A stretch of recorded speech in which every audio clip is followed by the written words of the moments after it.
Hello, and welcome to Learning with the Dawgs. My name is Rhea Bentley, and I'm the County Director for UGA Extension here in Columbus. We have a great show in store for you today, so sit back and relax, and we'll be right back.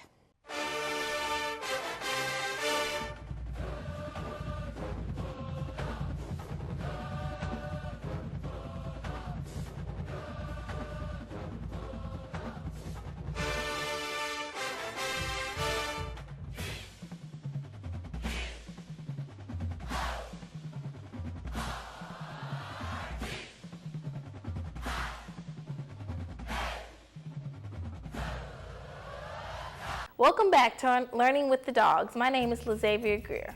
4th of July is just around the corner, and today I have a recipe that's fun, festive for the 4th. So we're gonna make fruit pizza. So first, what we're gonna do, we already have my sugar cookie dough for the base, but you can make your own doughs if you like. But we're gonna make the cream cheese icing. So first, what you wanna use is your cream cheese, vanilla extract, and sugar. So first I'm going to take my cream cheese. This is one package, which is 8 ounces of cream cheese.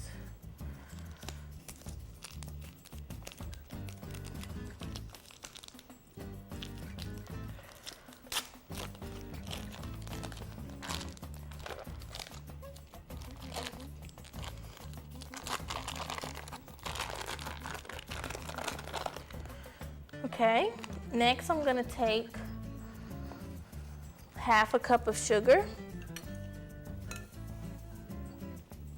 and then I'm going to have 2 teaspoons of vanilla extract.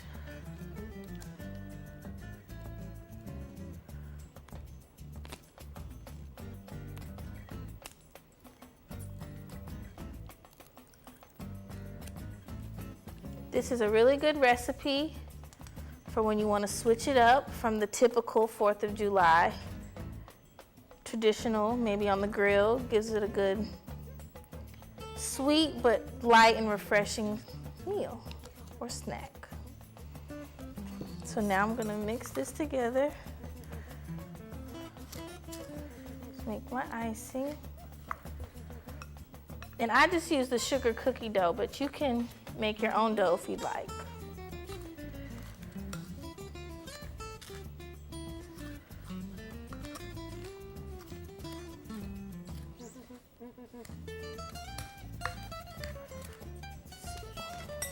Fork.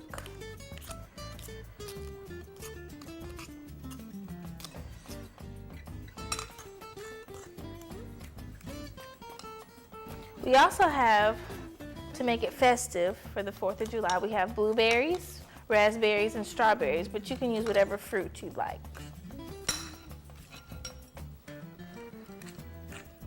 Still mixing.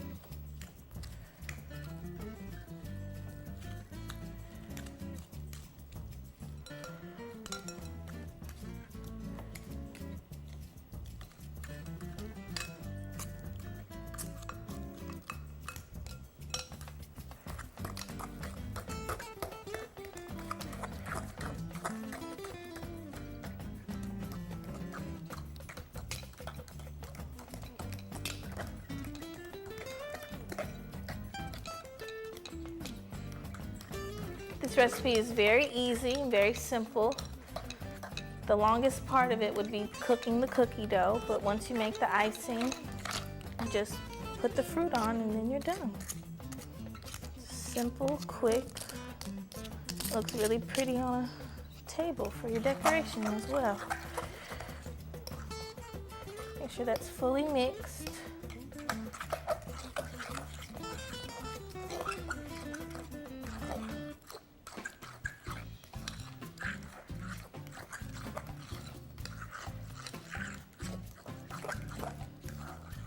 Okay,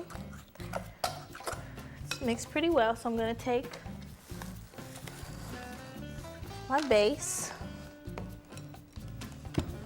spread cream cheese over it,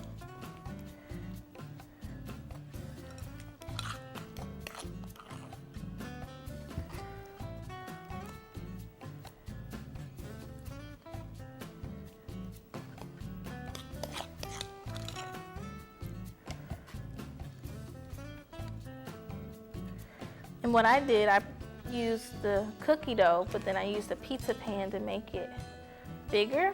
But if you like, you can just use a regular sugar cookie and make them smaller, whatever you choose to do. But this is more like a pizza.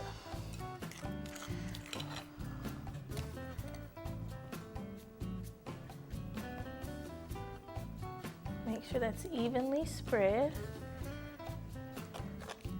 Oop. Before you lay your fruit on there.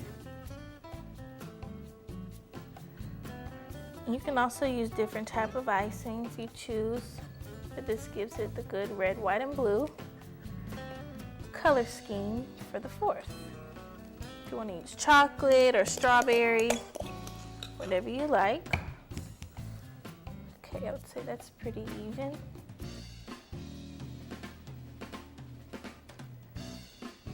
Make sure. Okay. Okay. So now I'm going to do a little cutting of my strawberries.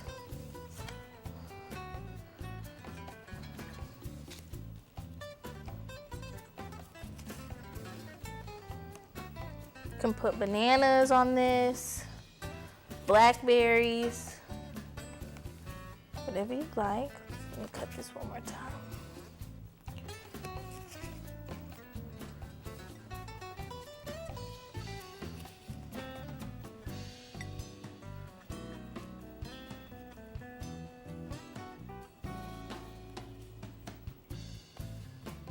Okay, start putting it on.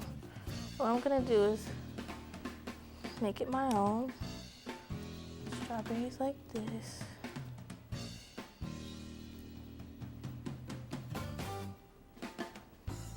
Do some of the blueberries around it.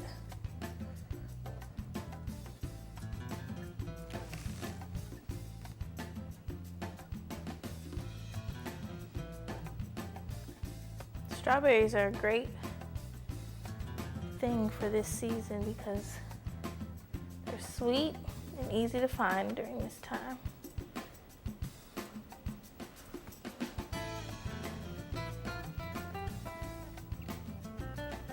Still.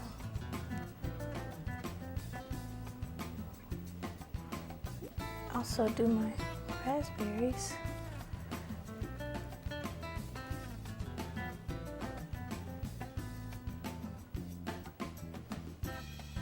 Around it. Looks really nice, guys. Can't wait to show you. Use these strawberries.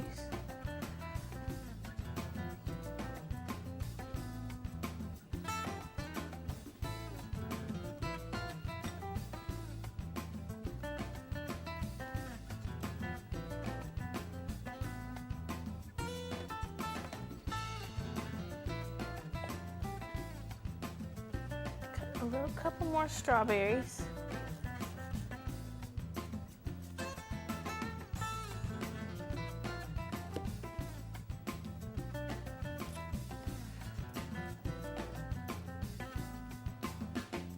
Wow, looks like it's almost ready.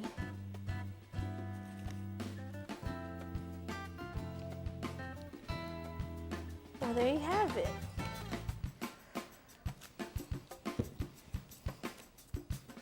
A beautiful way to show your patriotic spirit for the 4th. Thank you for watching Learning with the Dawgs, and I hope to see you next time. All of us share a responsibility to keep Columbus beautiful. You may not intend to litter, but if you're not securing the items in the back of your pickup truck, you may be contributing to the problem. Please don't use your truck bed as a mobile trash can. It doesn't take much for the debris to blow out on our roadways, causing an unsightly and hazardous mess.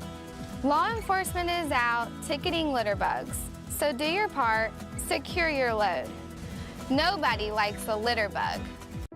It's one of the coolest things about kids, the unknown, the potential, the chance to do or become whatever they can imagine. But what if something happens during childhood that stops them from reaching that potential? Did you know that preventable injuries are the #1 killer of children in the United States? And around the world, 1 child dies from a preventable injury every 30 seconds. But the important thing to remember about preventable injuries is that they're preventable. We can do something to stop them. Things to make sure kids get the chance to be creative and play, the chance to take chances and explore, the chance to fall down and get back up. Help us give your kid, and every kid, the chance to grow up, reach their potential, and become whatever they can imagine. Learn how at safekids.org. Welcome back to Learning with the Dawgs. My name is Beth Deadwilder, and I'm here with Christy Claxton to share information about 2 topics that become part of our everyday life as the days continue to get hotter: heat stroke prevention and water safety. So first we're going to talk about heat strokes. What exactly is a heat stroke? So heat stroke is, it's also known as hypothermia, but it is when your body temperature basically overheats. And that can be 104 degrees or higher. And usually that happens whenever you're exposed to high temperatures or whenever you are just overexerting yourself in those high temperatures also. So like playing sports outside, playing at the park, running around outside just in the yard, or even sitting in a car when it's not turned on can be exposing your body to those high temperatures. A car can increase by 20 degrees in 10 minutes. So I do have a short video that does show or illustrate how much hotter it is in a car than it is compared to outside. We're here in the National Mall in Washington, D.C., and we have a thermometer that measures the temperature outside and the temperature inside of a car. It's 84, as you can see outside. What temperature do you think is inside the car? 92. 102. 96 degrees. 95. About 110. Okay, let's check it out. Wow. Wow. Ooh, that's pretty steep. Wow. 143? Whoa, baby. It's like an oven in there. That is dangerous.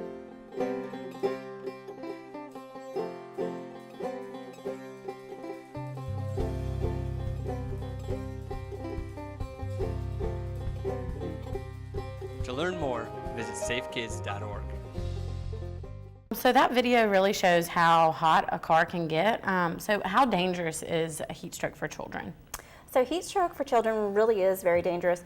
Every year, there is about 37 children who die from heat stroke, which is also one of the leading causes of death that are non-crash fatalities for children that are 14 and younger.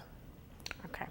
So with children being so resilient, do their bodies react differently to a heat stroke than adults' bodies do? Oh, that is a really great question because although children are very resilient, their bodies do respond differently to heat. And their bodies, believe it or not, actually increases 3 to 5 times faster than an adult's.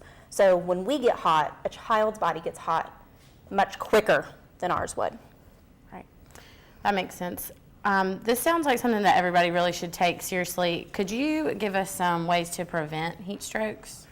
Oh, yes. We actually have a great partner here in Columbus, Safe Kids Columbus, which at this time every year does remind us to act. And that basically stands for the A, stands for avoid heat prevention. So make sure you stay hydrated when you're outside playing. Make sure to lock your car when you're at home. So children don't play in the vehicles because they like to, when they're outside playing, they like to get in there, pretend like they're driving, pretend like they're being moms and dads.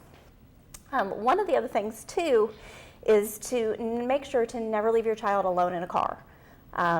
With their body heats rising so quickly, they're not able to get out and to keep themselves healthy. So the C in ACT is also to create. So you create reminders. When you are putting your child in the car seat, you want to put a bag beside their car seat just so that when you're going to grab your bag, you're going to look at that car seat and go, oh yeah, I got a kid with me. I better take him along. Yes. It's just a good reminder. But you can also set reminders on your phone or also on your computer. So like when you get into your office to have that reminder. And then the last one is take action. So if you ever see a child in a vehicle by themselves, you want to make sure that you call 911 right away so that we can get that child help immediately because you don't know how long they're going to be in there or how long they've already been in there. And also teaching your children that cars aren't a place to play. So when they're outside and they're playing, you want to make sure that they aren't using it as a playhouse. Exactly, makes sense. So it sounds like Safe Kids has a lot of great ways to prevent heat strokes. Do you have any other suggestions that you know of to prevent these heat strokes from occurring? Well, so besides Safe Kids Columbus, there's also another organization, and it is the National Highway Traffic Safety Administration. And they also have a campaign that says, where's a baby, look before you lock. And in it, they talk about another great reminder is putting something like a stuffed animal or something that is your child's in the car seat. So when you go to put your child in the car seat, naturally we throw things in the front seat out of their reach. Right. So when you're grabbing all your stuff to get out of the vehicle, you'll see that toy or that blanket or whatever and go, oh yeah, this is my child's. And Yes. it's just a reminder to look in your car seat Right. and make sure the child's not there. Yes, that's a great reminder. So how about water safety? Because summer and playing in the water go hand in hand, as we know. What is some information that we should know about water safety? So water safety and water, believe it or not, can be just as dangerous as a hot vehicle. Important note to make is that a child can drown in an inch of water. So that's not very much, that's just that much. Yeah. And also 2/3 of drowning happens during the months of May and August, which is summer, and that's when we're around water the most. So some of the things that you would want to remember or things to think about as safety tips is first, make sure and always watch your children without distraction when they are in or around water. Secondly, make sure to teach your children how to swim. Plus, there are also five water survival safety skills that anybody can learn about on the Safe Kids Columbus website. Well, Safe Kids Worldwide, really.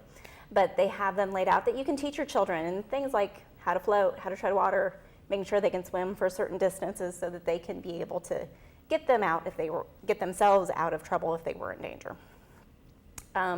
Third is making sure that we know as adults how to do CPR and basic rescue skills. Because maybe we are watching our children like we need to and supervising them in the water. There's other children out there too that might need your help. And then lastly, whenever your child's going to be around a swimming pool, if they go over to a friend's house or something like that, make sure that those swimming pools have fence around them that are at least 4 feet high. So that way your child would not be able to get into the water without supervision. That makes a lot of sense, and those are great tips to keep in mind when we're around water, especially for the summer. I know that you brought a clip about water safety also. I did. So the clip that I bought is it's also from Safe Kids, and it is water safety. And in that clip, you're going to learn about their Water Watcher card that they have, but you're also going to learn about what it looks like when a child is struggling, because there is some surprising information in there about that. And then you're also going to learn just about what active supervision looks like when your child is in the pool. This is Gary on the street in a pool, and we're asking parents, what's their kid's favorite thing to do in the water? Jumping in the pool, splashing, gymnastic tricks, cannonballs. Is going underneath the water to see how long he can hold his breath. Do you ever worry about your kids around water? Oh, all the time. Oh, very much, yeah. Definitely, yes, especially when there's other kids around. What does active supervision mean to you? I mean, at least for me and my kids, it means I need to be there and know where they are at all times. You gotta keep an eye on them. You have to be engaged as a parent. Like really be paying attention. Never take your eyes off them. You're the mommy lifeguard. You're the parent lifeguard. Know where they are at all times. And you think that's easy or hard to do for most parents? Oh, extremely difficult. It's hard to do. It's hard to do. What are some of the distractions that parents have?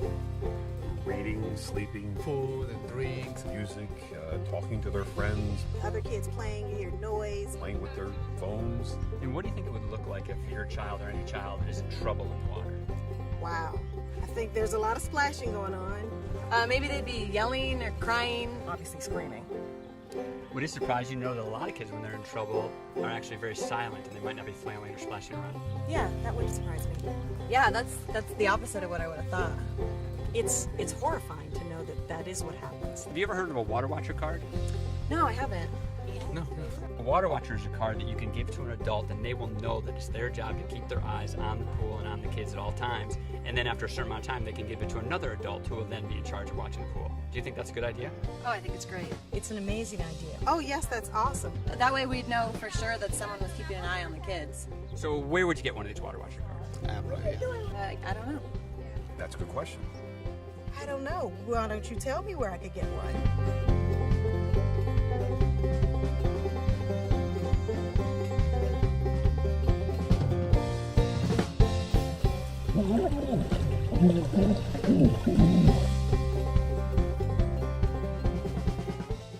Well, thank you, Chrissy, for all of the great information on how to keep our children safe this summer, and we will be right back with more Learning with the Dogs. Man, I wish the city would fix these darn potholes. Someone needs to report this. Has this ever happened to you and you didn't know who to call? It's simple. Dial 311 or 706-653-4000. Columbus 311 Citizen Service Center. Our goal is to provide complete, accurate, and timely information to citizens and employees regarding complaints, inquiries, and requests for information. Columbus 311 Citizen Service Center, your direct link to city service. Welcome back to Learning with the Dogs. My name is Ann Randall, and I'm the Agriculture and Natural Resources Agent with University of Georgia Extension. And I just wanted to give y'all an update about some of the things we've been seeing happening in folks' yards around June and July, so that you'll know what to be looking out for and you know what some possible solutions might be to the problems you're seeing. First of all, we have a ton of dead trees in Columbus this summer. A lot of trees started to get stressed last year during our drought. And you may not have even realized we had a drought, but it was a 100-year event, and it lasted in Columbus from March to November, which is an extremely long period of drought. So a lot of trees succumbed to that then, but the ones that didn't went into winter very stressed. And then we had a wet winter, and so some of the fungal issues that we normally don't have a problem with attacked those trees. When spring came around, they didn't leaf out again.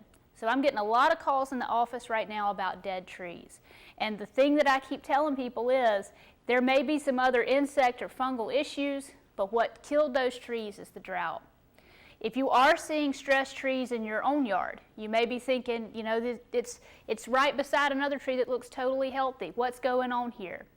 What we don't realize with trees is sometimes a tree looks totally healthy going into spring and then it doesn't leaf back out. Something happened in the intermediate time. And that in our case was the drought and then the wet weather we had to follow it. Also, sometimes we don't realize how old trees really are. So we may see a very small tree in our landscape and think that that's a young tree, but that's not necessarily what we're seeing. So if a tree has limited resources, it's going to stay relatively small. It's not going to get larger and larger and larger. So just because you're seeing a tree die and it looks young doesn't mean that it's necessarily a young tree that was healthy. The other thing that we're seeing is a lot of death in our hedgerows. If you've got Leland cypress or cryptomeria, arborvitae, we're seeing a lot of those trees die out. And folks, when they call in, they want to go back and replace those trees with the same type of tree. That is a big no-no. First of all, if you've lost that tree to disease and you want to place another tree back in that spot, the same disease is present there. So you're introducing a host for that disease. The tree is going to get attacked immediately. So that's a big no-no. One of the trees that's stood the drought pretty well around here is a holly. And hollies make an excellent screen. They're perfect for hedgerows. So if you've lost some of your Leland cypress or you've lost some of your arborvitae, holly might be a good option for you. On the, generally speaking, Leland cypress are not super hardy trees anyway.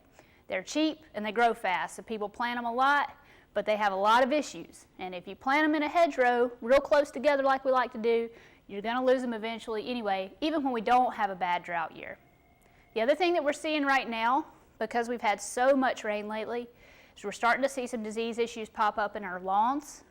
There's brown spot, there's brown patch, there's dollar spot, lots of issues like that that are totally responding to the amount of moisture that we're getting. Now, luckily for us, we're supposed to be entering a drought again soon. So those fungal issues are going to clear right up, but as long as we're getting this rain daily, you're going to keep seeing those things.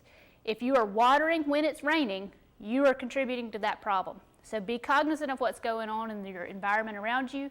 If it's raining, you do not need to be watering your lawn. If you are seeing issues in your lawn, or if you're seeing issues with your trees, we can take that, either a picture or plant material, and send it off to our specialists in Athens and get those issues diagnosed. So if you're interested in those type of services, some of those things we can do for free. If we have to ship them off to Athens, we have a cost there, but give us a call at the office. The number is 706-653-4200, and we're happy to do everything we can to help you solve those problems, to give you some solutions to things that you can do in your landscape to keep your plants looking healthy and happy. And that's all that we're seeing in Columbus right now. Oh, one more thing.